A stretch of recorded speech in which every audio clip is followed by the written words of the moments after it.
သာသနာတော်နှစ်2554ခုနှစ်ကောဇာတက္ကရာ1382ခုနှစ်ပထမဝါဆိုလပိကျော်9ရက်2010ဇူလိုင်လ3ရက်မုံရမြို့ရွှေစည်းကုံမြတ်စွာဘုရားမဟာသာသနာဗိမာန်တော်ကြီးအတွင်ဆင်ကျင်းပပြုလုပ်အပ်သည့်ဓမ္မသဘင်အခမ်းအနားဝယ်မုံရမြို့ဓမ္မဆက်သွယ်ရေးလုပ်ငန်းလက်ထောက်မန်နေဂျာဦးသက်မင်းအောင်ဒေါ်တင်တင်ခိုင်တာမောင်ကောင်းခန့်နိုင်မိသားစုတို့၏အမတဒါနဓမ္မဒါနအဖြစ်ဖြင့်ဟောကြားအပ်သောယရဏသုတ်အနှစ်ချုပ်တရားဒေသနာတော်ဒီကနေ့ညတပါးသဘင်ခန္ဓာကိုရွှေဘုံတော်သခင်ရှင်တော်မြတ်ဘုရား၏မဟာကရုဏာကုံကိုအာယုပြုကာတည်ကျူးဖွဲ့ဆိုအပ်သောဝန္ဒနာပနာမအာတိတဂါထာကိုရွတ်ဆိုပူဇော်ခြင်းဖြင့်စတင်ကြရအောင်ယောကပကောတိဟိပိယပမေယံကာလံကရွန်တော်တိဒုက္ခရာနိခေရံကတောလောကဟိတယာနာထောနမောမဟာကရုဏိကတတတ္တယောနာထောဝိနိယမြာစွာတတ္တဝါဤချမ်းသာစီးပွားလိုလားတောင်းတအကုန်ပေါင်းခါသဖြင့်နာထမြညာခြင်းရှင်တော်မြတ်ဖရာသည်ကပ္ပဂောတိဟိပိဂရေကဘာအရေအတွက်တင်ချာတို့ဖြင့်တော်လဲအဘေမေယံရေအတွက်တိုင်းတာဖော်ပြခြင်းငါမစွမ်းနိုင်ပါသောကာလံလေးအသင်ချေသိမ့်နေကဘာရှိကြသောကာလပတ်လုံးလောကဟိတယတတ္တလောကဤအကျိုးစီးပွားအလုံးငါအတိဒုက္ခရာနိဥစ္စာသက်ချင်လက်အင်္ဂါမေတ္တာကြီးမှသမိတာနှင့်တထာဇနိဆွန်ခြင်းကြီးဟုကျတိထဘွယ်ငါးသွဲအစုအလုံးခဲရင်တော်မူရောကိုကရွန်တော်ဖျားဖြစ်ရန်ဤတန်ကြိုးကုတ်အာထုတ်တော်မူရသည်ဖြစ်၍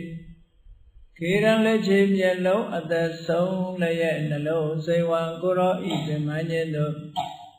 ကတောဘဝတဏ္ဍကျိန်ဖန်များစွာရောက်တော်မူခဲ့ရရှာလေသည်မဟာကရုဏီကတတတ္တဝါများယဝေတာကဲ့သို့သနာရှိခင်မဟာကရုဏာရှင်ဖြစ်တော်မူသောတတနာတတဝိနည်းများစွာတတ္တဝါဤချမ်းသာစီးပွားလိုလားတောင်းတအကုန်ပေါင်းခါသည်ဖြင့်နာထအမြညာထိုရှင်တော်မြတ်ဖရာအားနမောယုတိပြောင်းပြောမှန်ကိုလျော်၍ကရောယုကျိုးရှိခိုးခြင်းသည်အတုဘဝတုစင်စစ်မသွေဖြစ်ပါစေတည်း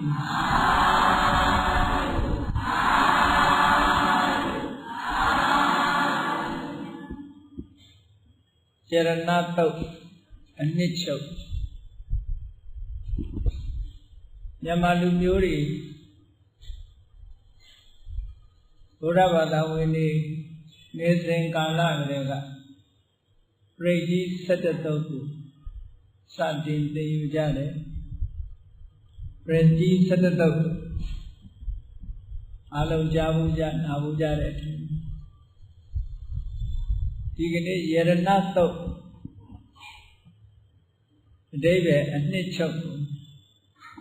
3ရက်လောက်ခွဲပြီးတော့ဘုန်းကြီးတို့ဟောပါဒီကနေ့တော့အပိုင်း1အနေနဲ့ဟောမှာပရိကြီးဆိုတာပရိဒ္ဓဆိုတဲ့ပါဠိစကားကလာတယ်ပရိဒ္ဓဆိုတာမမြင်ရတဲ့ဘေးရန်အန္တရာယ်တွေမကြရောက်အောင်အကာအကွယ်ပြုတဲ့အနေနဲ့မြတ်စွာဘုရားကရွတ်ဖတ်တဲ့နှလုံးသွင်းဖို့ဆိုတဲ့ရည်ရွယ်ချက်နဲ့အယံတာဖြစ်စေဖို့ဟောကြားထားတဲ့ထူးခြားတဲ့သုတ်တန်တွေ အဲဒီထူးခြားတဲ့သုတ်တန်တွေကိုအကျိုးပြုပြီးတော့ဘုန်းကြီးတို့ဗုဒ္ဓဘာသာမြန်မာလူမျိုးတွေရောအခြားနိုင်ငံကဗုဒ္ဓဘာသာထေရဝါဒဗုဒ္ဓဘာသာဝင်နိုင်ငံလူတွေရောအန္တရာယ်ကင်းဖို့ဆိုတဲ့ရည်စူးချက်နဲ့ပရိတရားတော်များကိုသံဃာတော်များသံဃာတော်ရှင်များပင့်ဖိတ်ပြီးတော့နာယူကြတယ်ဟိုပကန်းခေတ်ကလေးကပရိတရားကိုနာယူတယ်ဆိုတဲ့အစဉ်အလာဟာမြန်မာမင်းအဆက်ဆက်လိုက်နာကျင့်သုံးခဲ့လို့နန်းတော်တွေမှာတောင်ပြိဋ္ဌာဆောင်ဆိုပြီးတော့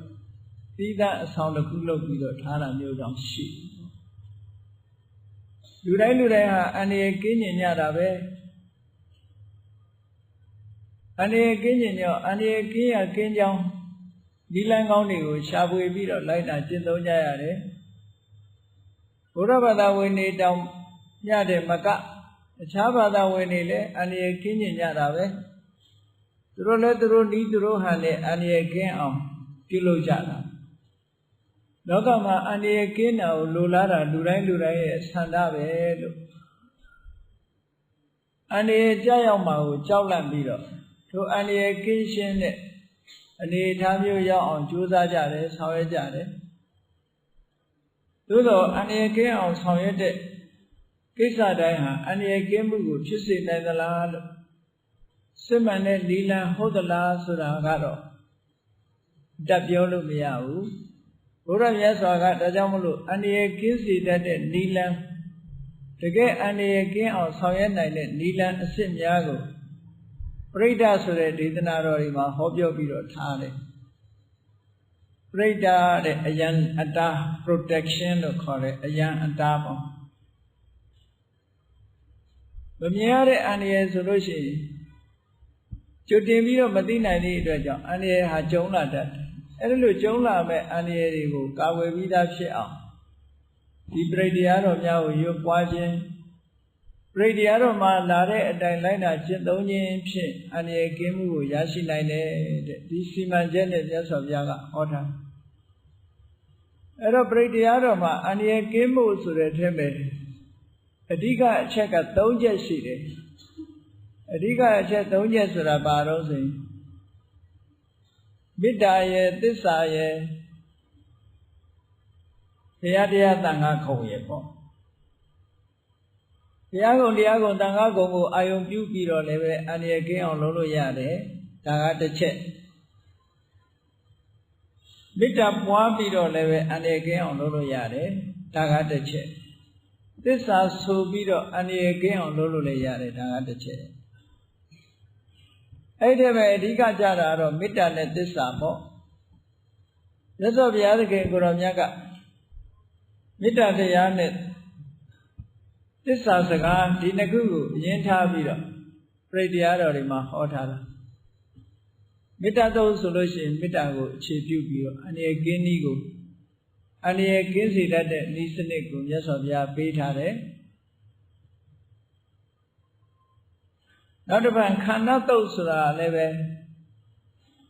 ဝေစိုးတွေအစိမ့်တောင်ရှိတဲ့တတ္တဝါတွေရဲ့အန္တရာယ်ကကင်းဝေးဖို့ဆိုပြီးတော့မြတ်စွာဘုရားအထူးဟောထားတာဖြစ်တယ်ယုံကြည်ကြည်နဲ့လိုက်နာကျင့်သုံးမယ်ပွားများမယ်ရွတ်ဖတ်တရဇံမယ်ဆိုရင်အန္တရာယ်ကင်းတယ်ဆိုတဲ့သာရကတွေအများကြီးရှိခဲ့တယ်ပေါ့မြတ်စွာဘုရားကိုယ်တိုင်ကဒီမေတ္တာကိုအသုံးပြုပြီးတော့မေတ္တာဘာဝနာပွားမယ်ဒီမေတ္တာနဲ့ဆိုင်တဲ့ပရိတရားတော်တွေကိုရွတ်ဖတ်ပြီးတော့အမြဲတမ်းနှလုံးသွင်းမယ်ဆိုလို့ရှိရင်စိတ်ပြင်းထန်တဲ့တိရစ္ဆာန်တွေရဲ့အန္တရာယ်ကြောင့်သိဆုံးခြင်းဆိုတဲ့အသက်အန္တရာယ်တွေမဖြစ်နိုင်ဘူးလို့ဒီလိုဟောထားတာရှိတယ်အဲ့ဒါလိုပဲနောက်တစ်ခုကတော့သစ္စာဆိုတာသစ္စာဆိုခြင်းဖြင့်လူတွေရဲ့တဏ္ဍာမှာမဖြစ်ပေါ်သေးတဲ့အန္တရာယ်တွေကိုကြိုတင်ကာကွယ်နိုင်တယ်လို့ပဲဖြစ်ပေါ်ကြရောက်ပြီးသားဖြစ်တဲ့အန္တရာယ်တွေကိုလည်းပဲ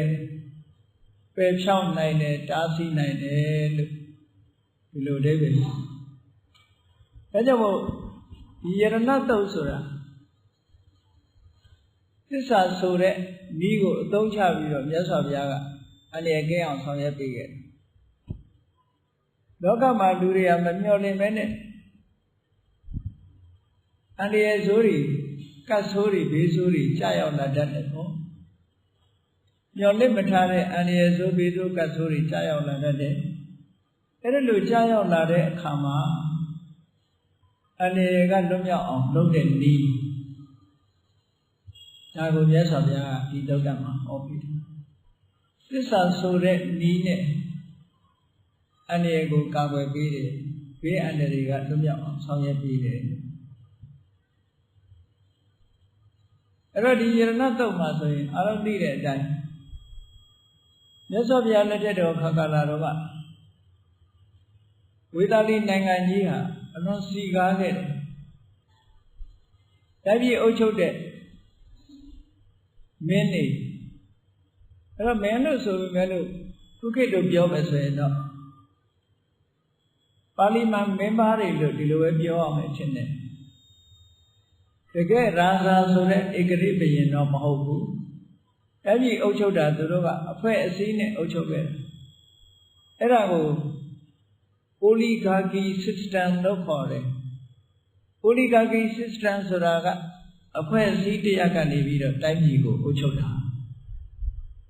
ခုခေတ်စကားနဲ့ပြောရင်တော့တပါတီစနစ်ပေါ့ oligarchy ဆိုတာလူမျိုးတစုပါတီတစုကနေပြီးတော့တိုင်းပြည်ကိုအုပ်ချုပ်တဲ့စနစ်ဧကတိဘုရင်ကတိုင်းပြည်ကိုအုပ်ချုပ်တဲ့စနစ်ကြတော့ monarchical system လို့ခေါ်တယ် monarch ဆိုတာဒီဧကတိဘုရင်ပေါ့အဲ့ဒီဧကတိဘုရင်ကနေအုပ်ချုပ်တဲ့အခါမှာဒုဥရိရဲ့အာဏာနဲ့ဒီလိုအုပ်ချုပ်သွားတယ်ခုဝေသာလီနိုင်ငံကြီးကတော့ကဏရာဇာလို့ခေါ်တယ်မင်းတွေစုပေါင်းပြီးတော့အုပ်ချုပ်ကြတယ်လူပေါင်း9900ယောက်ရှိတယ်ပြည်ကလည်းအလွန်စီကား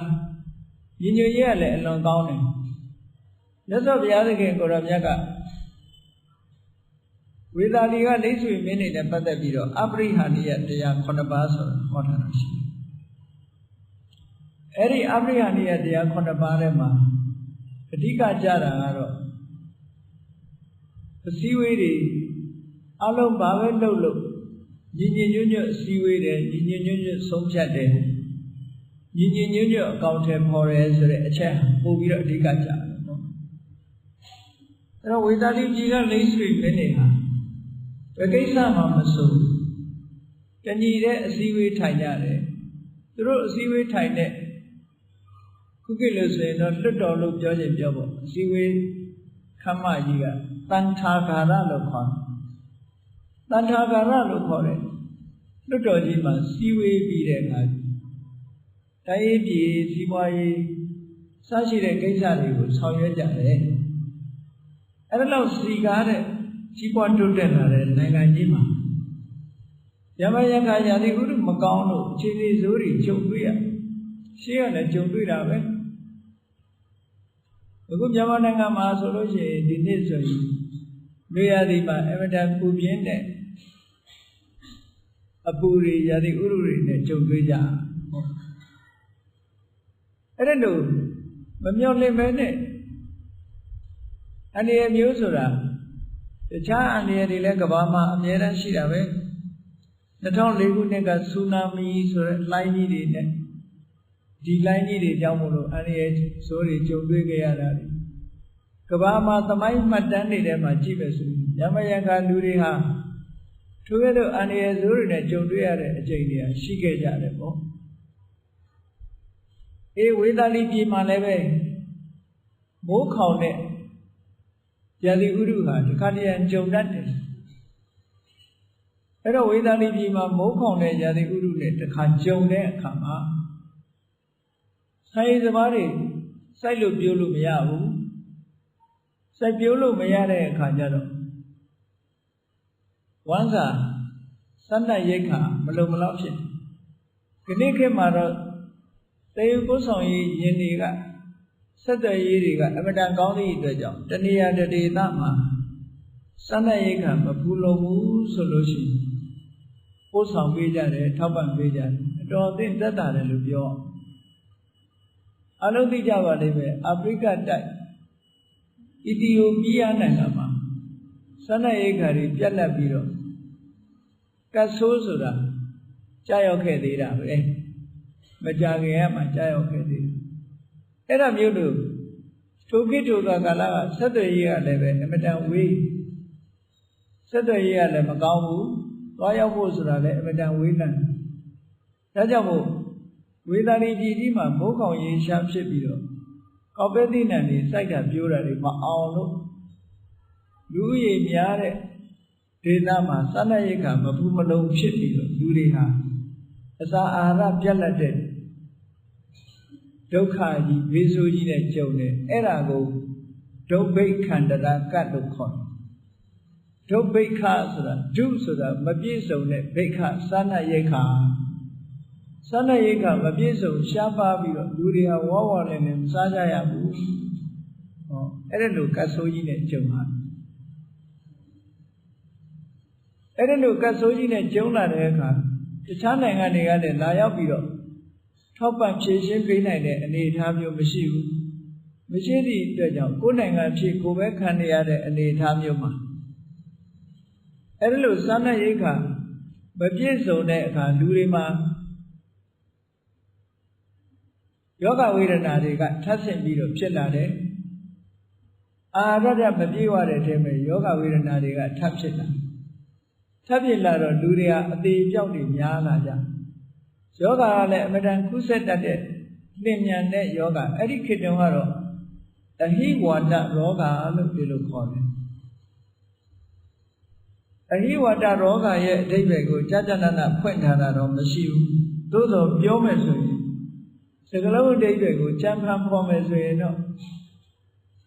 အဟိဆိုတာမွေဝါဒဆိုတာလေလို့ဆိုတဲ့အဓိပ္ပာယ်နဲ့ပြောမယ်ဆိုရင်အဟိမွေနဲ့ဝေစိတ်လိုပြင်းထန်ပြီးတော့ဝါဒလေးလိုလင်းမြန်စွာကူးစက်တဲ့ယောဂါတို့ဘာနဲ့လာသရတူတော့ဆိုရင်မြန်မာနိုင်ငံမှာဒုတိယကမ္ဘာစစ်ပြီးကစားတော့ကပလိယောဂါစာဖြစ်ခဲ့တယ်။အဝတ္တလင်းမြန်တဲ့နှုံးနဲ့ကူးစက်တယ်။ပလိယောဂါဖြစ်ပြီးတော့သိကြတာအဲ့ဒီတော့ကအမတန်မှများခဲ့သေးတယ်ပေါ့။အဲ့ဒါမျိုးလို့စားနပ်ရိက္ခာမပူလုံလို့လူတွေဆင်းရဲဒုက္ခရောက်နေရတဲ့ကြားထဲမှာယောဂဝေဒနာကဖြစ်လာတယ်ကုသလင်မြန်တဲ့ပလိယောဂါတို့လင်မြန်စွာကုသတတ်တဲ့ယောဂါတွေဖြစ်လာအဲ့ဒီလိုယောဂါတွေဖြစ်လာတဲ့အခါလူတွေအသေးပြောက်များလာလူတွေအသေးပြောက်များလာတဲ့အခါမှာမကောင်းဆိုးဝါးတွေကလည်းပဲလူတွေများလာတာကိုအကြောင်းပြုပြီးတော့ပို့ပြီးတော့ဝင်ရောက်ပြီးတော့နှောက်ယှက်လာတဲ့အနေအထားမျိုးဖြစ်လာတယ်အဲဒီတော့စားနပ်ရိက္ခာရှားပါပြီးတော့အစာအာဟာရမဖို့လုံတာကိုဒုဗ္ဗိခန္တရကတ်လို့ခေါ်တယ်ယောဂဝေဒနာတွေဖြစ်ပြီးတော့ပြန့်ပွားနေတာကိုရောခန္တရကတ်လို့ခေါ်တယ်မကောင်းဆိုးဝါးတွေကဝင်ရောက်ပြီးတော့လူတွေကိုအခွင့်ကောင်းယူပြီးတော့နှိပ်စက်တာကြတော့အမနုဿကန္တရကတ်လို့ခေါ်တယ်အမနုဿန္တရကတ်ဘလူးပေးပေါ့အဲ့ဒါလို့ကတ်ဆိုတဲ့အဓိပ္ပာယ်ကအတိုင်းအတာကြီးတစ်ခုအင်္ဂလိပ်လိုတော့ period လို့ခေါ်တယ်သို့မဟုတ်ဣယံလို့ခေါ်တယ်အတိုင်းအတာရှည်လျားတဲ့ကာလကြီးတစ်ခုပေါ့ချိန်တိုင်းတာရဒီလိုအတိုင်းအတာတစ်ခုရဒီစားနပ်ရိက္ခာမဖူးမလုံနဲ့မိုးခေါင်နေတဲ့အချိန်တိုင်းကြီးကိုဒုဗ္ဗိခန္တရကတ်လို့ခေါ်တယ်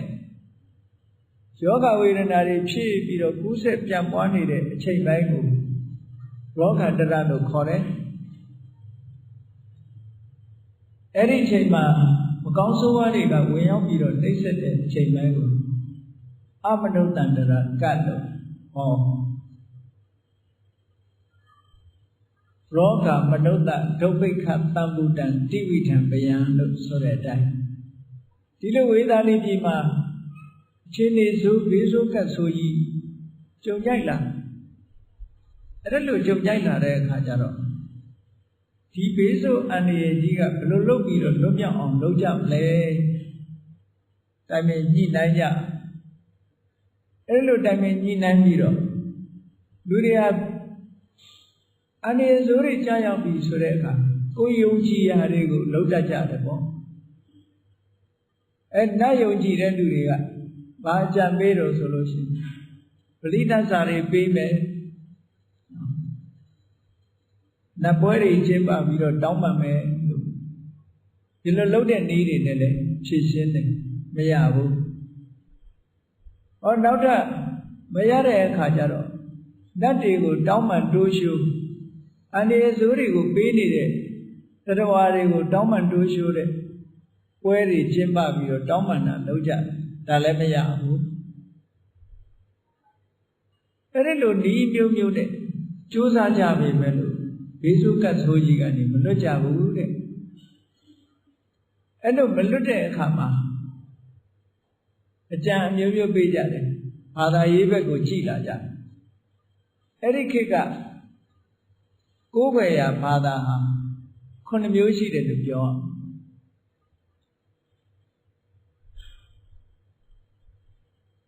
အိန္ဒိယနိုင်ငံမှာထင်ရှားတဲ့ဘာသာရေးခေါင်းဆောင်ကြီးတွေက9ဦးရှိတယ်ပေါ့အဲ့ဒီ9ဦးထဲက6ဦးကတော့ပုရဏကတ္တဗတို့မဂ္ဂလိဂေါတလတို့တိဋ္ဌိဆရာကြီး6ယောက်အဇိဒကေသကမလနိဂန္ဓနာတဗုဒ္ဓသင်္ဆေယဗေလထဗုဒ္ဓပကုဒ္ဒကိစ္ဆယနာဆိုတဲ့တိဋ္ဌိဆရာကြီး6ယောက်အဲ့ဒီဆရာကြီးတွေကိုကိုးကွယ်တဲ့အုပ်စုကလည်းအကြံပေးတယ်ဒီတိဋ္ဌိဆရာကြီးတွေကိုပင့်လိုက်လို့ရှိရင်သူတို့ရဲ့ဘုံတကုတ်တိသောအာတုဘောကြောင့်ဒီဘေးဆိုးအန္တရာယ်ကြီးကလွတ်မြောက်သွားမှာပဲလို့အကြံပြုကြဆက်ပြီးတော့စဉ်းစားကြတော့နောက်ပိုင်းမှာမြတ်စွာဘုရားရဲ့ခုံတရင်ကလည်းအမတန်မှကြီးတယ်ကြီးတော့ဘုရားကြည်ညိုတဲ့ပုဂ္ဂိုလ်တွေကလည်းပဲအများကြီးရှိတော့သူတို့ကမြတ်စွာဘုရားဟာရာဇဂုပြည်မှာရှိတယ်ဘုရားမြတ်စွာကိုပင့်လိုက်မယ်ဆိုရင်ဘုရားမြတ်စွာကြွလာတာနဲ့ဘေးဆိုးရန်ဆိုးတွေကလွန်မြောက်သွားနိုင်တယ်လို့ယုံကြည်တဲ့ပုဂ္ဂိုလ်ဆိုပြုတဲ့ပုဂ္ဂိုလ်ရဲ့စကားရှေ့တန်းရောက်လာသည့်အတွက်ကြောင့်မြတ်စွာဘုရားကိုရာဇဂုပြည်မှာသတင်းသုံးနေတဲ့အချိန်ဘုရားပင့်ဖို့ဆိုပြီးတော့မဟာလိဆိုတဲ့လိတ်ဆွေမင်းနဲ့ပရောဟိတ်ပုံနာသူတို့နှစ်ယောက်ခေါင်းဆောင်ပြီးတော့ကိုယ်စလဲအဖွဲ့တစ်ဖွဲ့ကိုစစ်လွတ်တယ်ဘုရားပွဲမို့ဒါတိုင်းရပြည်ကိစ္စတခါတခါပြဿနာပေါ်လို့ရှိရင်ဒီလိုပဲစီမံဆောင်ရွက်ကြရတယ်ပေါ့ဘုရားပေးမှုအစီအစဉ်နဲ့ဟောဒီကတ်ဆိုးကြီးတွေကလွတ်မြောက်ဖို့အတွက်သူတို့စီမံဆောင်ရွက်ကြဘုရားကိုသွားပြင်ရမယ်သူများနိုင်ငံထဲမှာသွားရမယ်ဆိုတော့သက်ဆိုင်ရာဘုရင်ကိုခွင့်ပန်ရမယ်ပေါ့မဂ္ဂရာတိုင်းမှာအုပ်ချုပ်နေတာဗေမိတာရမင်းကြီးဒါမို့ဗေမိတာရမင်းကြီးစီတန်တမန်အနေနဲ့ဘုရားပေးမှုခေါင်းဆောင်မဟာလိနဲ့ပရောဟိတ်ပုံနာတို့ဥဆောင်တဲ့အဖွဲ့ရောက်သွားဟိုရောက်တဲ့အခါကျတော့ဗေမိတာရမင်းကြီးဝင်ပြီးတော့ခါစားရှင်မင်းကြီးဝေသာလီပြည်မှာဒီလိုဘေးအန္တရာယ်တွေကျုံနေပါတယ်သူတို့မြတ်စွာဘုရားကိုပြင့်ကျင်ပါတယ်မြတ်စွာဘုရားကိုဝေသာလီပြည်ကြွဖို့အကူအညီပေးပါလို့ဆိုတော့ဗေမိတာရမင်းကဘာပြောတော့ဆိုဟောမြတ်စွာဘုရားကိုသင်တို့ကိုယ်တိုင်တိုက်ရိုက်ပြင်ပါတဲ့မြတ်စွာဘုရားသင်တို့ကိုယ်တိုင်တိုက်ရိုက်ပြင်ပါလိုအပ်လို့ရှိရင်မြတ်စွာဘုရားကြွပါလိမ့်မယ်ဆိုတော့သူတို့ကိုယ်တိုင်သွားပြီးတော့ဘုရားကိုပင့်တဲ့အခါကျတော့မြတ်စွာဘုရားလက်ခံလိုက်တယ်ဆိုပါစို့အဲ့ဒီမှာဗေမိတာရမင်းကြီးကခရီးသွားလာဖို့အစီအစဉ်တွေလုပ်တယ်ခင်းကမြစ်ကြီးကိုဖြတ်ကူရမယ်ဒါတကြိုကနေပြီးတော့ခင်းကမြစ်ကိုသွားဖို့ရတဲ့အတွက်ငါးယူဇနာကွာဝေးတယ်အဲ့ဒီခေတ်ကတယူဇနာဆိုတာဟာဒီကနေ့ခေတ်နဲ့ပြောမယ်ဆိုရင်10မိုင်လောက်ရှိတယ်ပေါ့အဲ့ဒါလောက်ကွာဝေးတဲ့နေရာကိုတန်ရှင်းရည်တွေတို့နားနေဆောင်တွေတို့တယူဇနာမှာတစ်ကြောင်းတစ်ကြောင်းဆောက်ပြီးတော့ဘုရားကြွတဲ့အခါမှာတညတာနားဖို့ဆိုတဲ့ခီးလမ်းပန်းအစီအစဉ်တွေကိုဗေမိတာရမင်းကြီးကအားချင်းဆောင်ရွက်ပေးတယ်ဆောင်ရွက်ပေးပြီးတော့ဂင်းကမြေကြီးကိုဖြတ်ရမယ်ဂင်းကမြေကြီးကိုဖြတ်တဲ့အခါမှာ ထိုခေတ်ကအခုလိုစက်တက်ရင်နေမရှိသေးသည့်အတွက်ကြောင့်လေတွေဖောင်းနေကြာကြာနာနာဆောင်ရွက်ပြီးတော့ပေးတယ်မြတ်စွာဘုရားနဲ့လည်းပဲရဟန်း900အတူတကွလိုက်ပါပြီးတော့သွားမယ်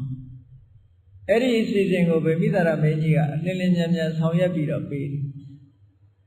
မဟာလီတို့အဖွဲ့ရလည်းပဲဝေသာလီကိုပြန်သွားပြီးတော့ခင်းကမြေဟိုဘက်ကမ်းရောက်တဲ့အခါသူတို့နိုင်ငံကလည်းအစီအစဉ်တွေလုပ်ကြတယ်ပေါ့အဲ့ဒါလို့အစီအစဉ်ဆောင်ရွက်ပြီးတဲ့အခါမှာ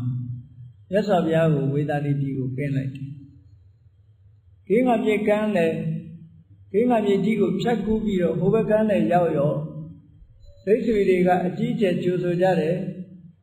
ခင်းကမြေကနေပြီးတော့ဝေသာလီသွားဖို့ရအတွက်ကြတော့သုံးယူစနာပွားဝေးတယ်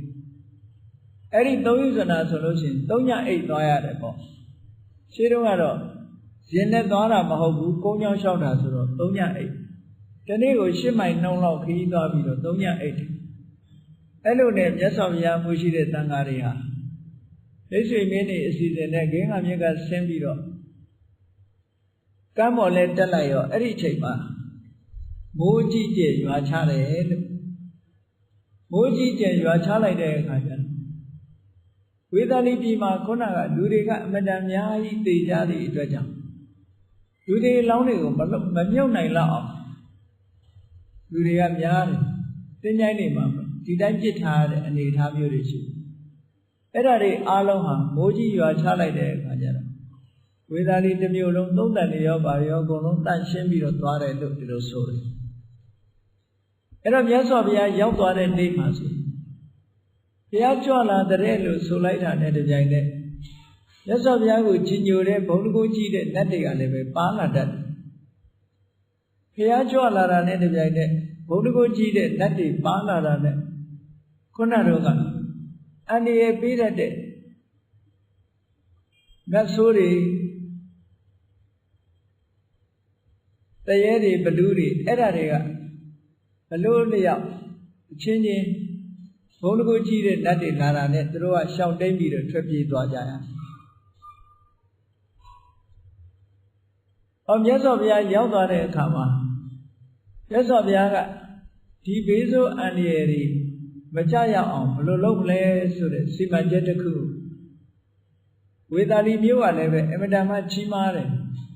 တတိုင်းသုံးတက်မြို့ကြီးက3ခါချဲ့ထားတာပထမတေငါစားမြို့ကတိတ်မကြည့်ဘူးတတိုင်းတစ်ထပ်နဲ့လူကြီးကများလာတဲ့အခါနောက်ထပ်ထပ်ပြီးတော့ချဲ့ရတယ်ချဲ့တဲ့အခါမှာတခါတတိုင်းတစ်ထပ်ပတ်တယ်တခါအဲ့ဒါနဲ့မလုံလောက်လို့လူကြီးတွေတိုးလာတဲ့အခါနောက်ထပ်တခါထပ်ပြီးတော့မြို့သစ်တွေပေါ်ပြန်တဲ့အခါမြို့ကြီးကကြီးတယ်ကြီးလာတော့ဝေသာလီမြို့ဟာတတိုင်းသုံးတက်ကာယံထားတယ်လို့ဒါကြောင့်မို့လို့ပြောတာတတိုင်းသုံးတက်ဆိုတာတစ်ခုနဲ့တစ်ခုနီးနီးတော့မဟုတ်ဘူးအဲ့ဒါလို့ကမ္မတန်ကြီးမားတဲ့မြို့ကြီးနောက်ဆုံးတတိယတကားမှာအစွန်ဆုံးတကားကနေမြတ်စွာဘုရားရောက်တဲ့အခါစွန်ဆုံးတကားရောက်တဲ့အခါမြတ်စွာဘုရားကရှင်အာနန္ဒာကိုယရဏတုတ်ကိုပို့ချပေးတယ်ပို့ချပေးပြီးတော့ရှင်အာနန္ဒာကမြတ်စွာဘုရားပို့ချတာကိုမှတ်သားပြီးတော့အာနန္ဒာဟောဒီယရဏတုတ်ကိုရွတ်ဖတ်ပြီးတော့တတိုင်းသုံးတက်ကာယံနဲ့ထားမှာလှက်ပတ်ပြီးတော့တစ်ထပ်ပြီးတစ်ထပ်မြို့ကိုလှက်ပတ်ပြီးတော့ယရဏတုတ်ကိုရွတ်ဖတ်ပါလို့မြတ်စွာဘုရားခိုင်းလိုက်တယ်အန္တရာယ်ကင်းတဲ့စီမံချက်တစ်ခုပေါ့နော်အန္တရာယ်ကင်းအောင်လုပ်တယ်ဒါကြောင့်မလို့ခဏခေတ်မှာလည်းပဲအန္တရာယ်တွေဘာတွေကြားရောက်လာလို့ရှိရင်တော့မကြားရောက်ရအောင်ဆိုပြီးတော့ပြင့်ပြီးတော့ပရိတရားတွေနာကြတယ်ရွတ်ဖတ်ကြတယ်ဆိုတဲ့အစဉ်လာတစ်ခုရှိခဲ့တယ်အဲ့ဒါလို့ရှင်အာနန္ဒာကတတိုင်းသုံးတက်မှာလက်ပန်းပြီးတော့ပရိတရားတွေရွတ်တယ်မြတ်စွာဘုရားရဲ့ကြောက်ရွံ့သပိတ်ကြီးနဲ့ရေတွေကိုထည့်သွားပြီးတော့အဲ့ဒီပရိရေတွေပယ်ဖြန်းလိုက်တယ်ပယ်ဖြန်းလိုက်တဲ့အခါကျတော့မကောင်းဆိုးဝါးတွေကြောင်ကြိုကြောင်ကြားကတ်နေတဲ့မကောင်းဆိုးဝါးတွေပုံလျိုးနေတဲ့မကောင်းဆိုးဝါးတွေဆက်ပြီးတော့မနေနိုင်တော့ဘူးအကုန်ထွက်ပြီးတော့ပြေးကြရတယ်အကုန်ထွက်ပြေးသည့်အတွက်ကြောင့်မကောင်းဆိုးဝါးအန္တရာယ်ကိုအရင်ရှင်းလိုက်တယ်ပျောက်သွားပြီ ကောင်းဆိုးဝါးတွေမရှိတဲ့အခါလူတွေမှာကျမ်းမာရေးတွေပိုကောင်းလာတယ်အဲ့တော့အမရုတ္တန္တရာကလည်းပဲပျောက်သွားတယ်ရောဂန္တရာကလည်းပျောက်သွားတယ်မိုးတွေရွာချလို့အစာအာဟာရတွေလည်းပဲလူတွေဟာရရှိလာတယ်ဆိုတော့ကတ်ကြီးသုံးပါးကလွတ်မြောက်သွားတယ်လို့ဒီလိုမှတ်တမ်းတင်ထားတာပေါ့နော်အဲ့တော့ဝေဒာတိပြည်မှာအဗဓမ္မလူတွေတေကြကြေကြတဲ့ဒီလိုကြီးမားတဲ့ဘေးအန္တရာယ်ကြီးအတိုင်းအတာကြောက်စရာကောင်းတဲ့ဘေးအန္တရာယ်ဆိုကြီး၃မျိုးနဲ့ကြုံတွေ့နေတဲ့အတိုင်းအတာကြီးတစ်ခုပျောက်ကင်းအောင်ဟောဒီသုတ်တံကိုမြတ်စွာဘုရားကဟောထားတာအဲ့တော့ဒီသုတ်တံကိုလူတိုင်းလည်းကြားမှုကြတယ်လွတ်ရတဲ့ပုဂ္ဂိုလ်တွေလည်းပဲအများကြီးရှိကြနိုင်တယ်သို့သောစနစ်တကျဆောင်ရွက်ဖို့လိုအပ်တယ်သစ္စာပြုပြီးတော့မြတ်စွာဘုရားကအန္တရာယ်ကင်းအောင်လုပ်တဲ့စီမံချက်ကိုဒီသုတ်တံမှာအဓိကထားပြီးတော့ဟောထားတာဖြစ်တယ်ဒီသုတ်တံရွတ်တော့မယ်ဆိုလို့ရှိရင်အထက်ကရာဆရာကဗာပြောထားတော့ဆိုရင်မြတ်စွာဘုရားရဲ့ဂုဏ်တော်ကျေးဇူးတော်တွေကိုအာယုံပြုဖို့ဆိုပြီးတော့ပဏိဒါနတော်ပဋ္ဌာယတထာဂတဒသပါရမီယောဆိုတာကအစချီပြီးတော့ရွတ်ဖတ်မဲ့ပုဂ္ဂိုလ်တွေဟာနှလုံးသွင်းဆင်ခြင်ရမယ်ရွတ်တော့မယ်ဆိုလို့ရှိရင်ဘုရားလောင်းတော်ဟာ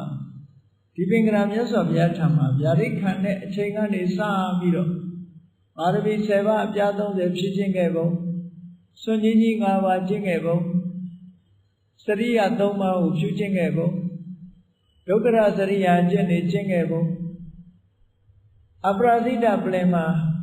ထူးခြားတဲ့တပ္ပညုတဉာဏ်တော်ကြီးကိုရခဲ့ပုံဓမ္မစကြာတရားဟောတော်မူပုံစတဲ့ဘုဒ္ဓဘင်မိမိတို့တတ်သမျှမှတ်သမျှမြတ်စွာဘုရားရဲ့ကြီးညိုပွဲဘဝဖြစ်စဉ်တွေကိုရှေးဥစွာဆင်ញင်ပါတဲ့ဆင်ញင်ပြီးတဲ့အခါမှာဒီသုတ်တံကိုရွတ်ပါလို့ဒီလိုပြောတာအဲ့တော့စနစ်တကျလုပ်ဖို့လိုအပ်တယ်ပေါ့ရွတ်ပြီဆိုရင်ရှင်အနန္ဒမထေရကအဲ့လိုပြီးတော့နောက်ရွတ်ပြီဆိုတဲ့ပုဂ္ဂိုလ်တွေမှာဘာလုပ်ရမလဲတတ္တဝါတွေပေါ်ဒုက္ခရောက်နေတဲ့ပုဂ္ဂိုလ်တွေပေါ်မှာသနာခြင်းဆိုတဲ့ကရုဏာတရားရှေ့တန်းတင်ထားပြီးတော့လုပ်ပါကရုဏာနဲ့ရွတ်ဖတ်30ပေးပါတိတုပါကရန္တရေတုတိယမာရတိပရိဒံကရွန်တော်အာယတမအနန္တထေရုံးကြီးဟာဆိုတဲ့အတိုင်းဒီတိုင်းသုံးနဲ့အတွင်းမှာရှင်အနန္ဒမထေရတိယမာရတိဆိုညာလုံးပေါက်ရွတ်တယ်ပထမယံလည်းရွတ်တယ်ဒုတိယယံလည်းရွတ်တယ်တတိယယံလည်းရွတ်တယ်ဆိုညာလုံးပေါက်ပြေးရွတ်တယ်ဆိုတာခဏလေးရွတ်တာမဟုတ်ဘူးတဲ့ညာလုံးပေါက်ရွတ်တာနော်အဲ့ဒီစနစ်တိုင်းပဲမြန်မာနိုင်ငံမှာတော့ဒီကနေ့ပဋ္ဌာန်းတရားတော်တွေကိုအတန်30တရက်မက2ရက်မက3ရက်မကလို့ရွတ်ကြတယ်ပရိတ်ကိုတော့အတန်30ရွတ်တာသိပ်ပြီးတော့မရှိဘူးညာလုံးပေါက်ရွတ်တာတော့မကြဘူးပရိတ်ရွတ်တယ်ဆိုခဏလေးနဲ့ပြီးသွားတယ်စီယိုနိုင်ငံမှာကြတော့အဲ့ဒါရှိတယ်ညာလုံးပေါက်ပရိတ်ပွဲတွေရှိတယ်ညာလုံးပေါက်ရွတ်တယ်ပရိမန္တတွေကိုစောင်းပြီးတော့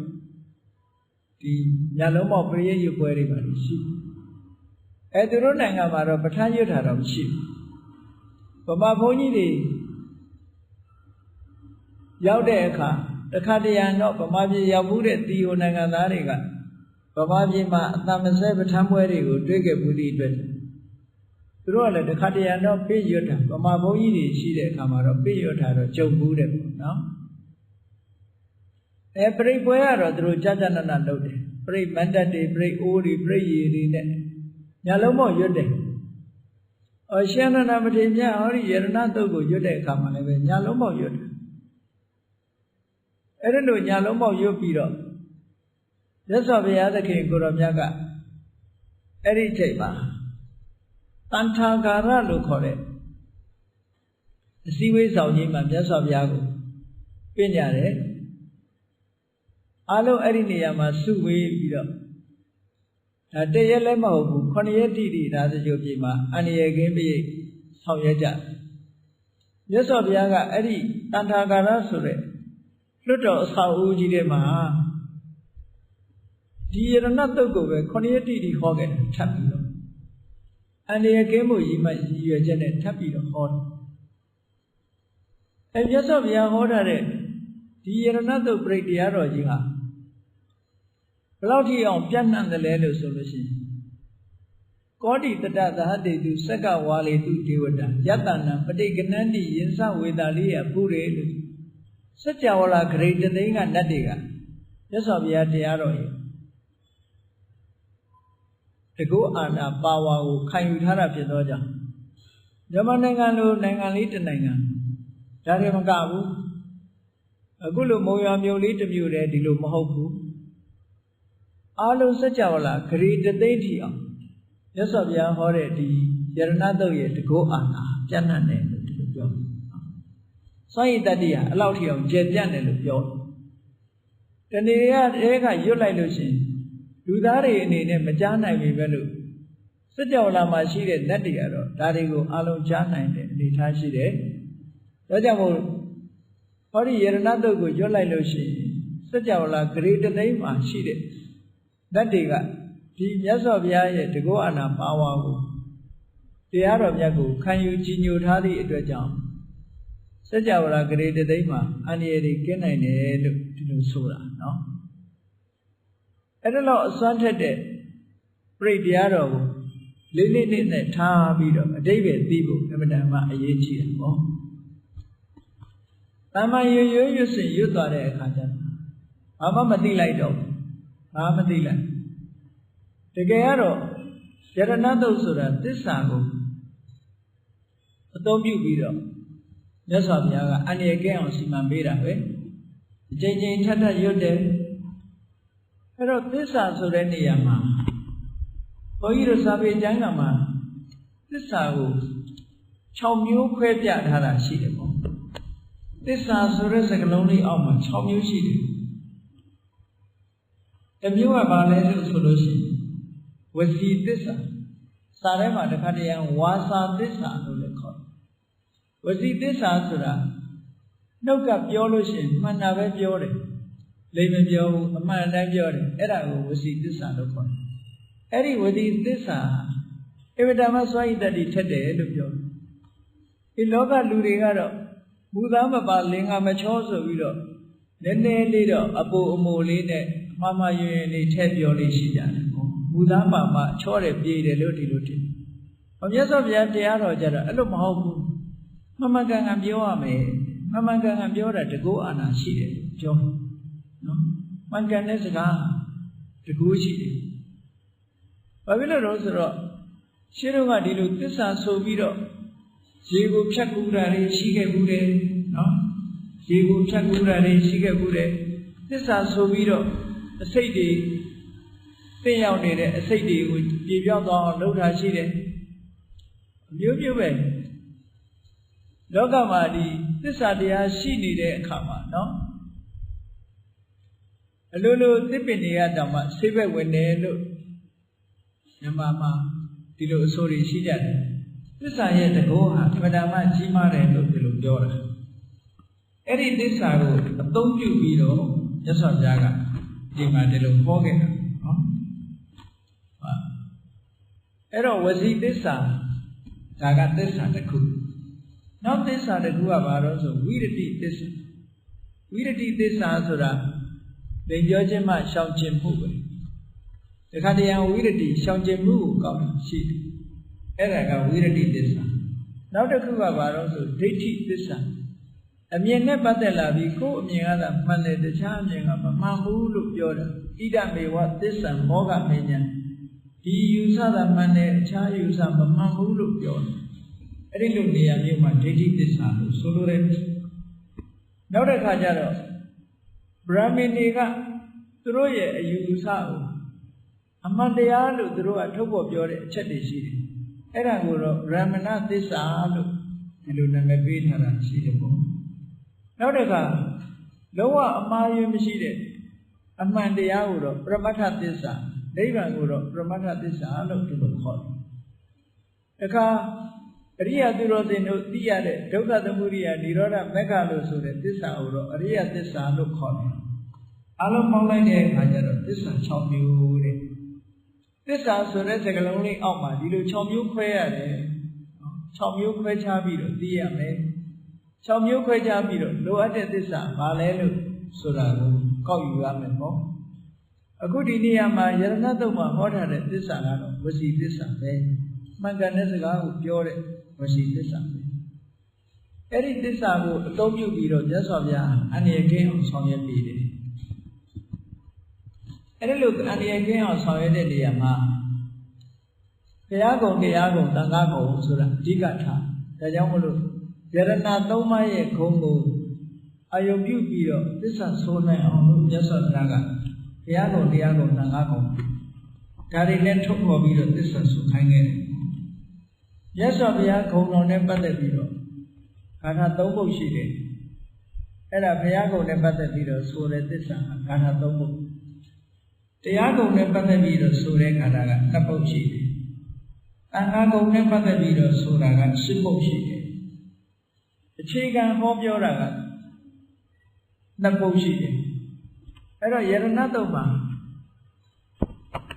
ဒီလိုဘုရားကုံတရားကုံသံဃာကုံနဲ့ပတ်သက်ပြီးတော့သစ္စာစမှုတွေကိုမြတ်စွာဘုရားသခင်ကိုရောမြတ်ကသင်ပေးထားတာဖြစ်တယ်ရှင်အာနန္ဒာကညာလုံးပေါက်ဒီသစ္စာတရားတွေသစ္စာဆုံးပြီးတော့ယရဏတုတ်ကိုရွတ်ဖတ်တရစေခြင်းဖြင့်ဝိသတိပြည်မှာကြားရောက်နေတဲ့ဘေးရန်အန္တရာယ်တွေပျောက်ကင်းအောင်ဆောင်ရွက်ပေးတယ်မြတ်စွာဘုရားကိုယ်တိုင်ကလည်းပဲဒီယရဏတုတ်ကိုပဲခေါရည်တိတိထပ်ပြီးတော့ပရိသတ်တွေကိုရှင်းလင်းပြီးတော့ဟောကြားခဲ့တယ်အဲ့တော့ပရိရွတ်တော့မယ်လို့ဆိုတဲ့အချိန်မှာရှေ့ပိုင်းကမြတ်စွာဘုရားရဲ့တိုက်တွန်းတဲ့ခန္ဓာလေးနှစ်ပုဒ်ကရှိတယ်ပေါ့အဲ့တိုက်တွန်းတဲ့ခန္ဓာလေးနှစ်ပုဒ်ကဘာလို့ဆိုရင်အလုံးရကြတဲ့အတိုင်းယာတိတဘူတာလိသမာဂတာလိဘုံမာလိဝါယာတိဝအန္တလိခေသဗ္ဗေဝဘူတာသုမနာဘဝန္တု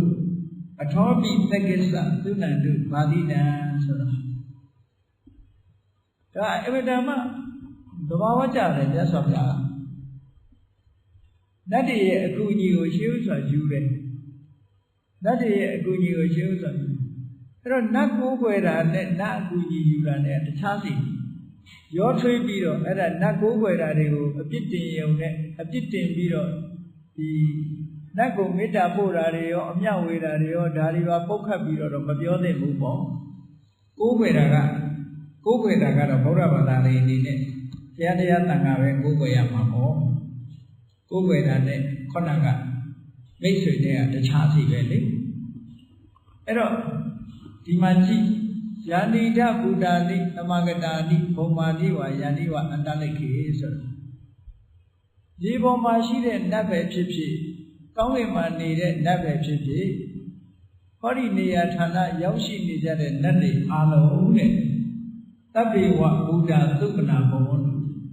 အဲ့ဒီရောက်ရှိနေကြတဲ့နတ်တွေအားလုံးဟာဝမ်းမြောက်ဝမ်းသာဖြစ်ကြပါစေဒီစကားလေးကအရှိဥစွာစပြီးတော့ပြောတယ်ဟုတ်တယ်လေအန္တရာယ်တွေကိုအကာအကွယ်ပြုဖို့ရအတွက်သူတို့ရဲ့အကူအညီစောင့်ရှောက်ကလည်းလိုအပ်တယ်ဒါကြောင့်မို့လို့သဗ္ဗေဝဗုဒ္ဓသုမနာဘဝန္တုအလုံးဝမ်းမြောက်ဝမ်းသာဖြစ်ကြပါစေဒီစကားလေးကစပြောပြီးတော့နောက်ဘာပြောတော့ဆိုအထောပိသက္ကိစ္စသုဏန္တုပါတိတံငါပြောမယ့်စကားကိုလည်းလေးလေးစားစားနားထောင်ကြပါဒါနဲ့လိုအပ်တာတလေးတစားတတိထားပြီးတော့နားထောင်ဘာတွေပြောတယ်ဆိုတာတရားဓမ္မကိုလည်းပဲလေးလေးစားစားနားထောင်ပါလို့နတ်တွေကိုရှင်းဥစွာတိုက်တွန်းတဲ့စကားနဲ့မြတ်စွာဘုရားကဒီတုတ်ကိုစတာပြီးတော့နတ်တွေကိုဗာဆက်ပြောလို့ဆိုတတ္တမဟိဘူတာနိတမေထံတဗ္ဗေဒါကြောင့်မို့နတ်တွေအားလုံးဟာနားဆိုင်ပြီးတော့ထောင်ပါတဲ့ဂိယုတဆိုင်နားထောင်ကြပါအလုံးရမယ်ဆိုတာပြောမလို့နားထောင်ကြပါမေတ္တံကရောထမာနုတိယသဇာယလူသားတွေအပေါ်မှာမေတ္တာထားကြပါ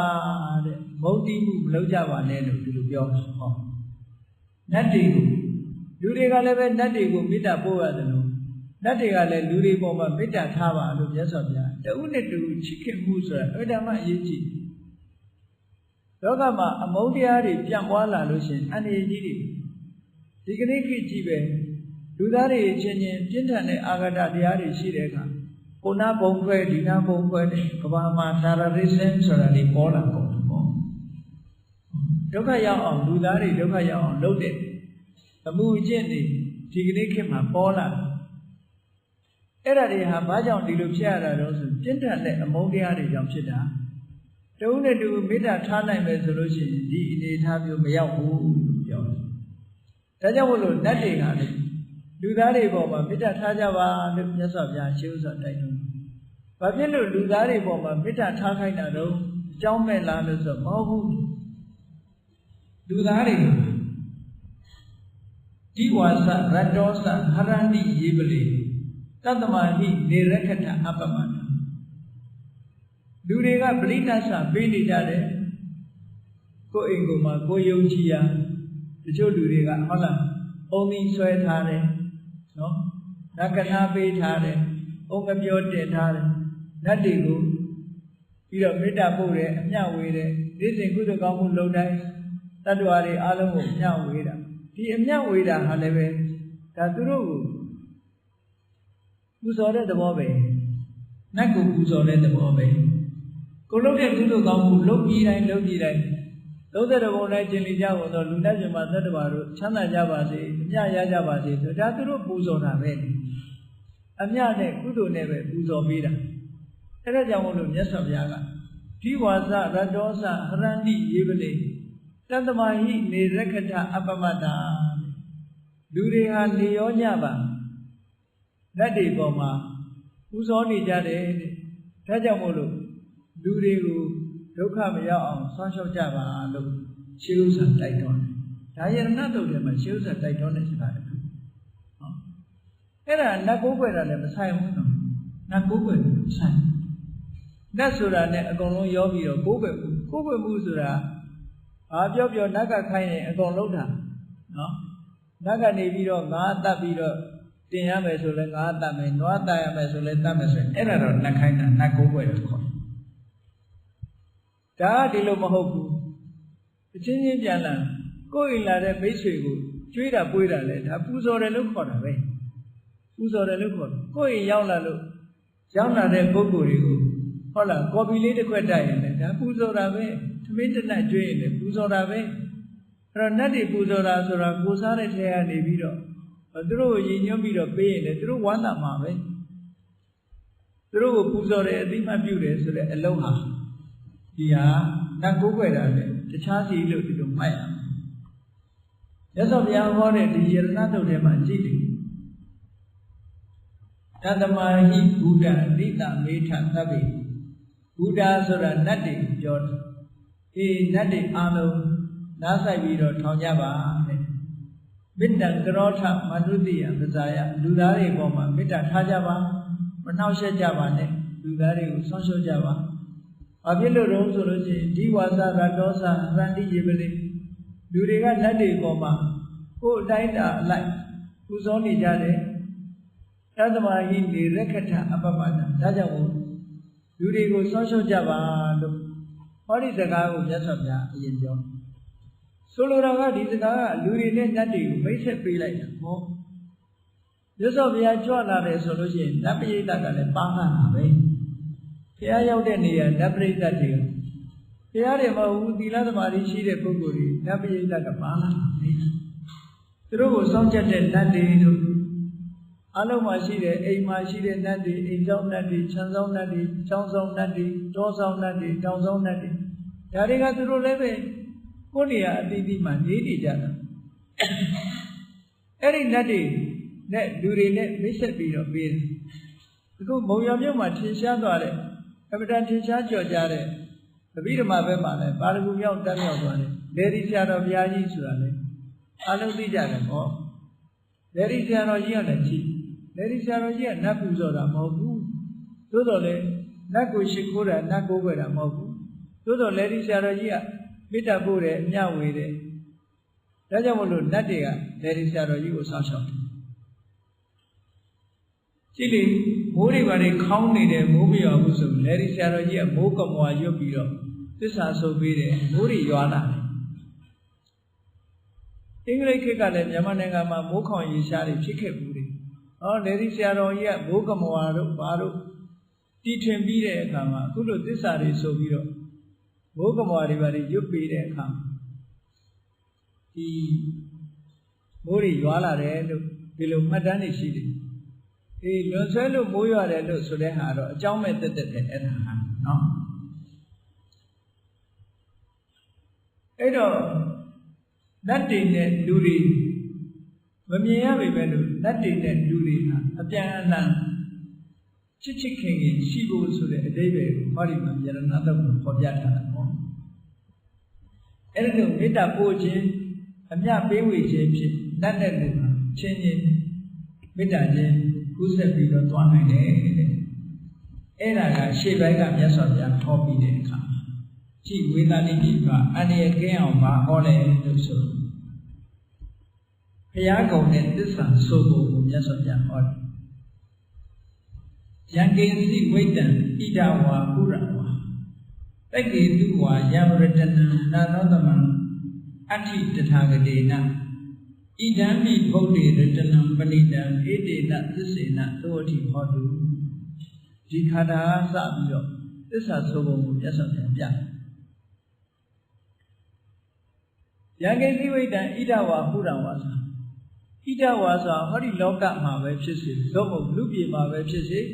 ပုရံဆိုတာတခြားဘုံဘဝတွေမှာပဲဖြစ်စေနတ်ပြည်တို့ဘာလို့တခြားမှာပဲဖြစ်စေတက္ကေတုဝါနတ်ပြည်ပြမပြည်မှာပဲဖြစ်စေတဲ့လောကမှာအလွန်မွန်မြတ်တဲ့ယရနာတွေဆိုတာရှိတယ်ဟုတ်တာပေါ့ရွှေတွေငွေတွေကြောက်တံပရမများတွေလူပြည်မှာသာရှိတာမဟုတ်ဘူးနတ်ပြည်မှာလည်းရှိတယ်ဒီလိုအလွန်မွန်မြတ်တဲ့ယရနာတွေရှိတယ်ဆိုလိုတာကတော့လောကကြီးမှာရှိတဲ့စိန်ရွှေယရနာတွေလူတိုင်းနှစ်သက်တဲ့စိန်ရွှေယရနာတွေဟာရှိတယ်အဲ့တော့ရတနာဆိုတဲ့စကားလုံးကမြန်မာလူမျိုးတွေကမြန်မာစကားလောက်ဖြစ်ပြီးတော့ယဉ်နေကြရတနာဆိုတာဒါကိုမြင်လို့ရှိရင်လူတွေစိတ်ထဲမှာကျဉ်းနှံ့နေတယ်နှစ်သက်တယ်ရွှေမြင်ကျဉ်းနှံ့တယ်ဗရမ များမြင်ကျဉ်းနှံ့တယ်ကြောက်တံပရမ များတွေမြင်ကျဉ်းနှံ့တယ်အဲ့ဒါတွေကိုယရတနာလို့ခေါ်တယ်ရတိဇနေတိတိရတနာဆိုတဲ့အတိုင်းယရနာသို့တော့အဲ့ဒီယရနာဆိုတာဘာကြောင့်ယရနာခေါ်ရတာတော့လို့မေးမယ်ဆိုလို့ရှိရင်ယရနာခေါ်ပုံကစိတ်တိကတံမဟက္ကိဉ္စအတုလံဒုံလဘဒသနာဆိုတဲ့ဂါထာအရာပြောပဲဆိုရင်ယရနာဆိုတာစိတ်တိကတံလူတိုင်းရဲ့အကြိုက်တွေ့တယ်လူတိုင်းကကျင့်တတ်တယ်လူတိုင်းကြိုက်တယ်လူတိုင်းလိုချင်တဲ့အရာဖြစ်တယ်ပေါ့လူတိုင်းနှစ်သက်တဲ့အရာဖြစ်တယ်ဒါယရနာမဟက္ခဆိုတာတန်ဖိုးကြီးတယ်အမှန်တမ်းတန်ဖိုးကြီးတဲ့အရာယရနာလို့ခေါ်တယ်အတုလနိုင်ဖို့ရှင်မှုတန်ဖိုးဖြတ်ဖို့မဖြစ်နိုင်လောက်အောင်ဆင့်မြင့်တယ်အတုမဲ့တယ်တန်ဖိုးအမှန်တမ်းကြီးမားတယ်အတုလဖြစ်တယ်နိုင်เสียဥပမာမရှိဘူးအနိုင်မဲ့ဖြစ်တယ်ဟောအဲ့ဒါမျိုးယရနာဒုလဘဒသနာဆိုတာ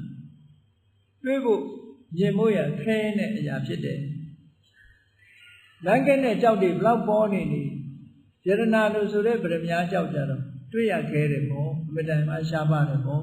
ဟွာနဲ့ရှင်းလိုက်အဲ့တော့ယရနာဆိုတဲ့သဘောကတွေ့ဖို့မြင်ဖို့ခဲတဲ့ဟာလည်းပဲယရနာပဲအနောမတ္တပရိဘောကထက်တန်းကြတဲ့ပုဂ္ဂိုလ်တွေမှာအသုံးပြုနိုင်တယ်တမ္မာပုဂ္ဂိုလ်တွေလူတိုင်းမသုံးနိုင်တဲ့ပစ္စည်းမျိုးယရနာလို့ခေါ်တယ်ဒါလောကီဘက်ကပြောတဲ့ယရနာလောကီယရနာတွေပဲကြည့်ဒီအခြေအနေမျိုးတွေနဲ့ရှိတယ်ပေါ့အဲ့တော့လောကမှာရှိကြတဲ့စိန်ရွှေစားတဲ့ဒီယရနာတွေဟာလူပြေမှာပဲရှိနတ်ပြေမှာပဲရှိလောကမှာယရနာအမျိုးမျိုးတွေလူတွေရဲ့အကြိုက်ယရနာအမျိုးမျိုးရှိတယ်တဲ့အဲ့ဒီယရနာတွေထဲမှာမြတ်စွာဘုရားနဲ့တူတဲ့ယရနာဆိုတာတခုမှမရှိဘူးမြတ်စွာဘုရားရဲ့ဗုဒ္ဓရတနာဟာမြတ်စွာဘုရားရဲ့နှစ်သက်ွယ်ကောင်းတဲ့အခြေအနေဂုဏ်ကြီးမျိုးဟာတခြားယရနာတွေမှာမရှိနိုင်ဘူးဒါကြောင့်မို့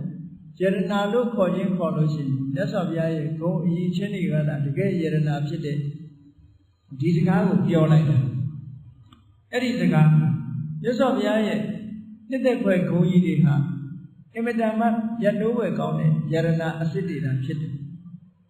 လောကမှာရှိတဲ့ယရနာတွေတဲ့အမတန်မှတန်ဖိုးကြီးတယ်လောကမှာရှိတဲ့ယရနာတွေနဲ့မတူဘဲနဲ့အမတန်ထူးခြားတဲ့ယရနာဆိုတာဘုရားယရနာပဲဖြစ်တယ်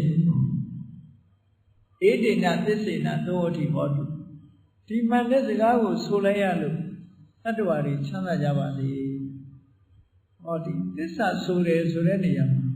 နံပါတ်1ကမှန်တာကိုအရင်ပြောပြီးတဲ့အခါကိုလိုချင်တဲ့ဆန္ဒကိုထုတ်ဖို့ဒီနှစ်ချက်ရှိတယ်လောကမှာဘာအခက်ခဲပဲတွေ့ဘာပဲလိုချင်မှန်တဲ့စကားကိုဆိုပြီးလို့ရှိရင်ကိုလိုချင်တာတစ်ခုကိုပေါ်ထုတ်လိုက်လို့ရှိရင်အချိန်ချင်းစွန့်ရည်တတ်ပြီးပြည့်လာပြီဆိုလို့ရှိရင်အောင်မြင်တယ်လို့ဆိုတာတချို့ပုဂ္ဂိုလ်တွေကိုယ်တွေ့တွေကိုထုတ်ဖော်ပြီးတော့ပြောကြတယ်အဲ့တော့သစ္စာဆိုတာသစ္စာနှုတ်ပြီးမန္တန်ကြီးလို့ဆိုတဲ့အတိုင်းအန္တရာယ်တွေလည်းကင်းမြောက်နိုင်တယ်ကိုလိုချင်တာလည်းရဒါကြောင့်မလို့သစ္စာရဲ့စွမ်းအားဟာဗဒမကြီးပါတယ်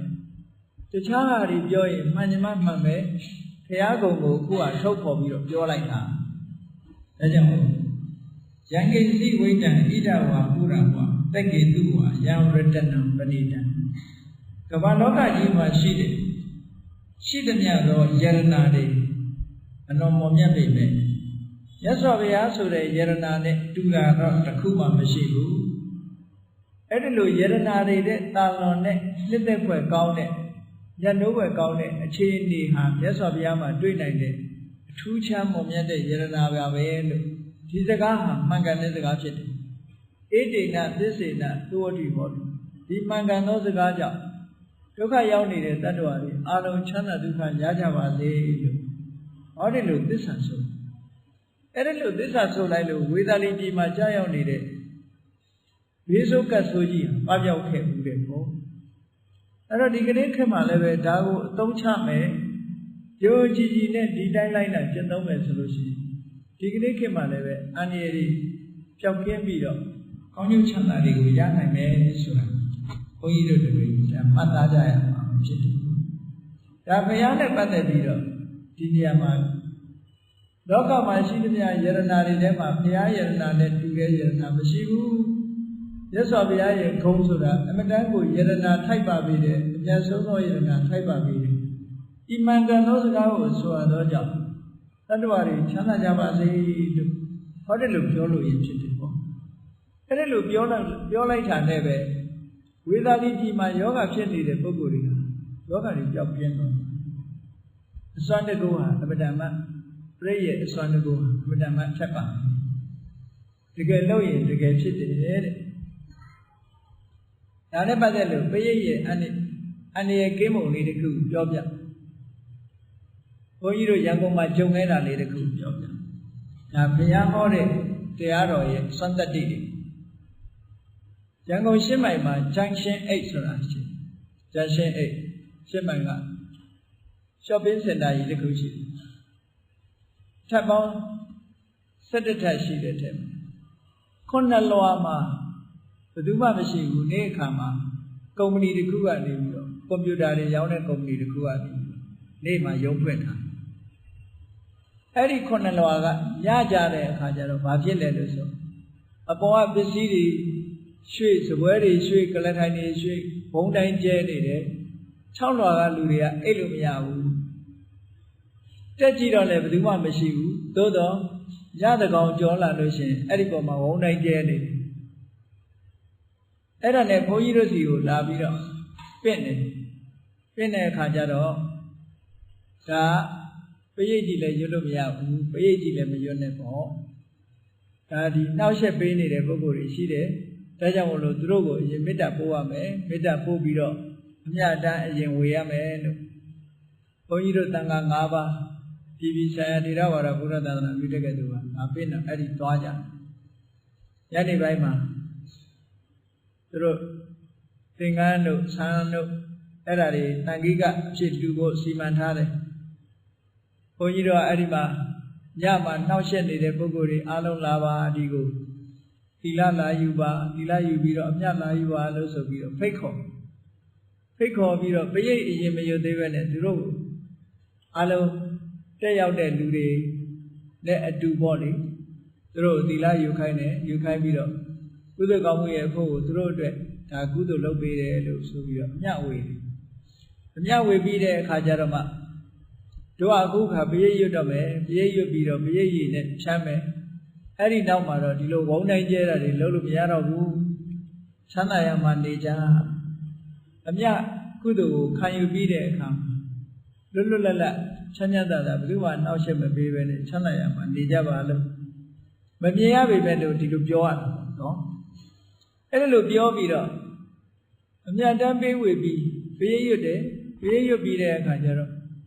အဲ့ဒီတစ်ဆောင်လုံးလိုက်ပြီးတော့အခန်းတွေရောအကုန်လုံးပရိတ်ရည်ဖြန်းလိုက်တာအဲ့ဒီကလေးကစပြီးအဲ့ဒီပြဿနာငြိမ်သွားတယ်အာမမပေါ်လာတော့ဘူးလို့ဆိုဒါမြတ်စွာဘုရားရဲ့တရားတော်ရဲ့အစွမ်းတကူရှိတယ်ဆိုတာထင်ရှားတာပေါ့နော်အဲ့ဒါလိုပဲမြတ်စွာဘုရားအခုရှန္ဒနာကိုသင်ပေးပြီးတော့ယံကိစီဝိတ္တံဣဒဝဟုရံဝဘုရားကုံကစပြီးတော့သစ္စာဆိုလိုက်တာတတ္တဝါတွေဟာယောဂဝေဒနာချက်ချင်းပြောက်ကင်းပြီးတော့သွားကြတယ်ချက်ချင်းပြောက်ကင်းသွားကြတယ်နောက်တစ်ခုကတရားတော်နဲ့ပတ်သက်ပြီးတော့သစ္စာဆိုဖို့မြတ်စွာဘုရားကဆက်ပြီးတော့ဒီပရိတ်တရားတော်မှာဟောထားတာရှိခယံဝိရာဂအမတံပဏိတံယတိစကတကြမုနိသမာဟိတောနတ္တေနဓမ္မေနသမာဓိကေစီဣရမိဓမ္မေရတနံပဏိတံဣတိနသစ္စေနသောတိဒါလေးကိုအဓိပ္ပာယ်သိဖို့အမတန်မှတ်လို့နိဗ္ဗာန်ရဲ့ဂုဏ်ကြီးတွေကိုထုတ်ဖော်ပြီးတော့ပြောတဲ့စကားယတိစကတကြမုနိသမာဟိတောမြတ်စွာဘုရားသခင်ကိုတော်မြတ်ကသမာဓိစွမ်းအားနဲ့အရိယာမဲဆိုတဲ့သမာဓိရဲ့စွမ်းအားနဲ့ဒီတရားကိုမျက်မှောက်ပြုထားတာတဲ့မျက်မှောက်ပြုတယ်ဆိုတာကိုယ်ရေးသိတယ်ပေါ့တကြမုနိဆိုတာတကြလူမျိုးကထွက်ပြီးတော့ယဟန်ဖြစ်သူရောက်လာတဲ့မြတ်စွာဘုရားသမာဟိတောမဲ့သမာဓိနဲ့တည်ကြည်မှုရှိပြီးတော့အကျင့်နိဗ္ဗာန်ဆိုတဲ့တရားကိုမြတ်စွာဘုရားမျက်မှောက်ပြုခဲ့တယ်အဲ့ဒီနိဗ္ဗာန်ဆိုတဲ့တရားဟာခရနိဗ္ဗာန်ကိုအာယုံပြုလိုက်တာတဲ့တရားနဲ့ကိရိတာတွေကုန်သွားတယ်ဒါကြောင့်မို့လို့ခရလို့ခေါ်နိဗ္ဗာန်ကိုအာယုံပြုနိုင်ပြီဆိုရင်ကိလေသာတွေကုန်သွားတယ်အစစ်စစ်ပေါ်လို့သောတာပတိမဲ့နဲ့နိဗ္ဗာန်ကိုအာယုံပြုလိုက်ရင်ဒိဋ္ဌိဝိသိကိစ္စဆိုတာကျင်းသွားတယ်ဒဂရဂမိမဲ့နဲ့အာယုံပြုမယ်အနာဂမိမဲ့နဲ့နိဗ္ဗာန်ကိုအာယုံပြုမယ်ဆိုကာမရာဂတို့ဗျာပါဒတို့ဆိုတဲ့ကိလေသာတွေကုန်ခန်းသွားတယ်အရတ္တမဲ့နဲ့အာယုံပြုလိုက်မယ်ဆိုလို့ရှိရင်ကိလေသာအလုံးကင်းစင်သွားတယ်ဆိုတော့နိဗ္ဗာန်ရောက်လို့ရှိရင်ကိလေသာမှန်သမျှဆုံးသက်ချုပ်ငြိမ်းရတာဖြစ်သောကြောင့်ခယံဆိုတာကုံဆုံးရာဖြစ်တယ်ကိလေသာတွေအလုံးကုံဆုံးရာဖြစ်လို့နိဗ္ဗာန်ကိုခယံလို့ခေါ်တာနော်ဝိရာဂဆိုတာနိဗ္ဗာန်မှာတတ်မဲ့ခြင်းဆိုတဲ့တဏှာလည်းပဲလုံးဝကင်းသွားတယ်တဏှာနဲ့လုံးဝမရှင်တွဲဘူးနိဗ္ဗာန်ဟာမရှင်တွဲဘူးတဏှာရဲ့အာယုံလည်းမဖြစ်ဘူးနိဗ္ဗာန်ကိုတဏှာနဲ့တဏှာသမားကနိဗ္ဗာန်ကိုဘယ်တော့မှမရခြင်းဘူးတခုခုဖြစ်နေလို့ရှိရင်နိဗ္ဗာန်ကိုဘယ်တော့မှမရောက်နိုင်လောကလူတွေကနိဗ္ဗာန်ကိုလိုချင်တယ်နိဗ္ဗာန်ကိုလိုချင်တယ်ဆိုတဲ့နေရာမှာတဏှာမကင်းသေးတဲ့ပုဂ္ဂိုလ်တွေကနိဗ္ဗာန်ဆိုတာအလွန်ချမ်းသာတဲ့မအိုရဘူးမနာရဘူးမသေးရဘူးဆိုတဲ့ဒါတွေကိုတွေးပြီးတော့လောကချမ်းသာမှုလို့ထင်ပြီးတော့နိဗ္ဗာန်ကိုလိုချင်တာ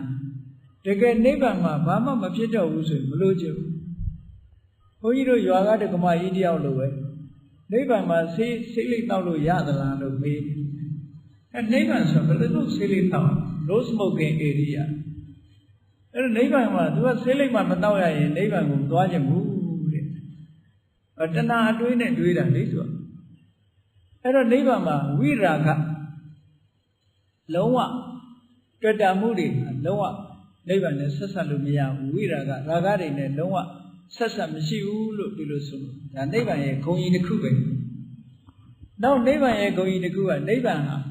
နိဗ္ဗာန်ကိုအာရုံပြုလို့နိဗ္ဗာန်ကိုရောက်သွားရင်အမတ္တဖြစ်မှမဖြစ်တော့သိလည်းမသိတော့ဘူးလို့ဒီလိုပြောတာနော်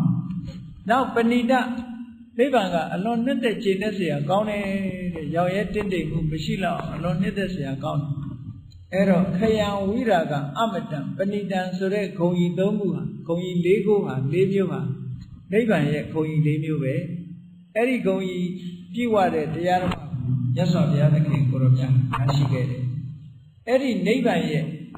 ဒီခယဝိရာကအမတံပဏိတံဆိုတဲ့ဒါတွေဟာအလွန်နှစ်သက်เสียကောင်းတယ်နိဗ္ဗာန်ဆိုတဲ့တရားမှာရှိတဲ့အရည်အသွေးတွေဖြစ်တယ်အဲ့ဒီစကားဟာမှန်ကန်ပါတယ်တဲ့ဣတိနာသစ္စေနာသောအထိဟောတုဒီမှန်ကန်သောစကားကိုဆိုရသောကြောင့်တတ္တဝါတွေချမ်းသာပါစေလို့သစ္စာပြုလိုက်တာအဲ့လိုသစ္စာပြုလိုက်သည့်အတွက်ကြောင့်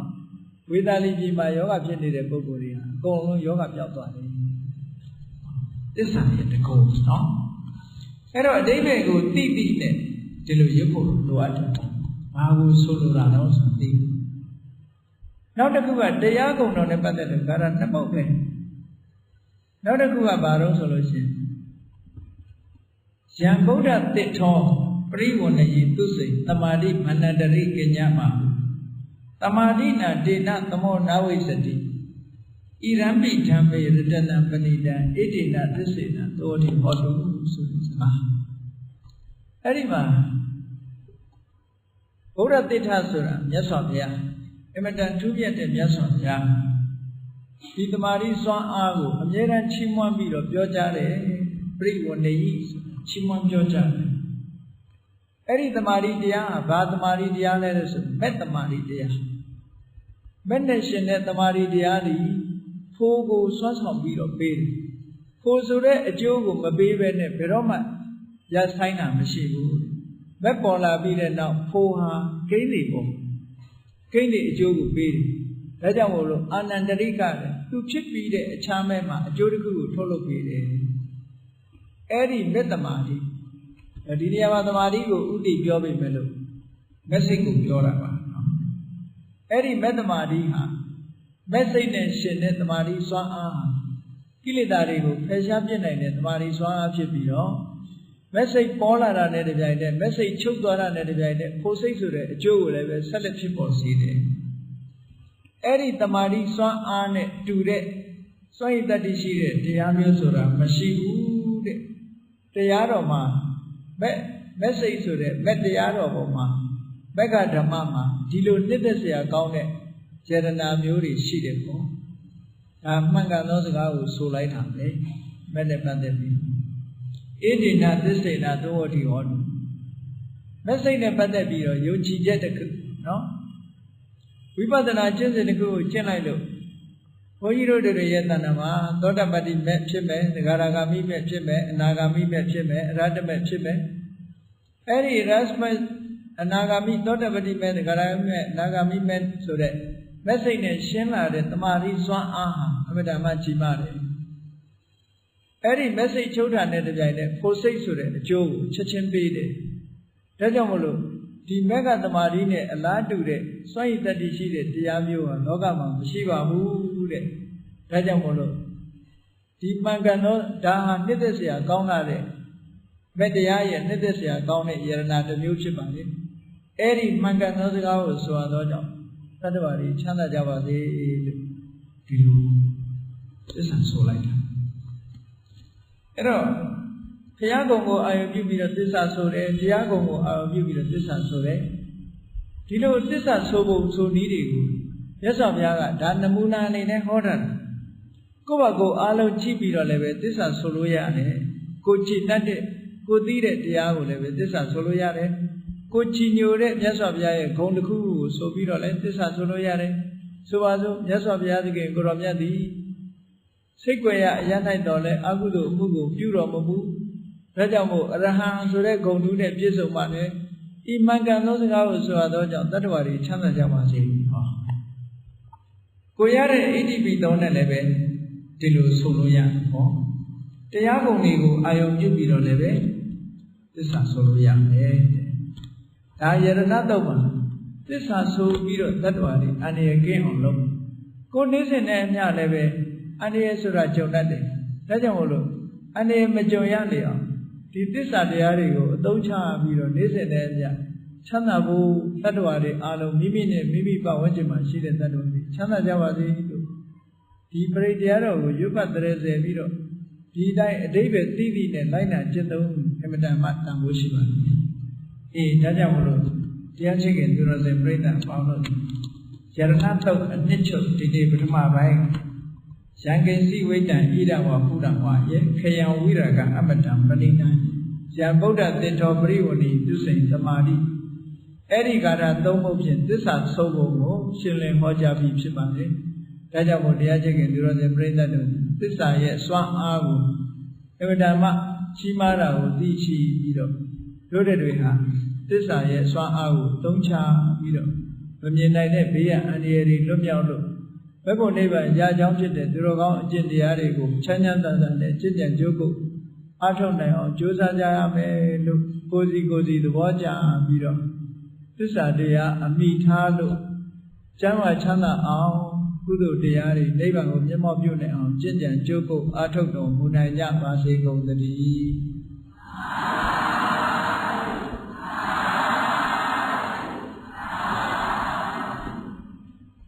မေတ္တာပို့ရအောင်တတ္တဝါများစွာဘေးရန်ကွာချမ်းသာကြပါစေတတ္တဝါများစွာဘေးရန်ကွာချမ်းသာကြပါစေမေတ္တာရေချမ်းသုံးငါဖြံငြိမ်းချမ်းကြပါစေ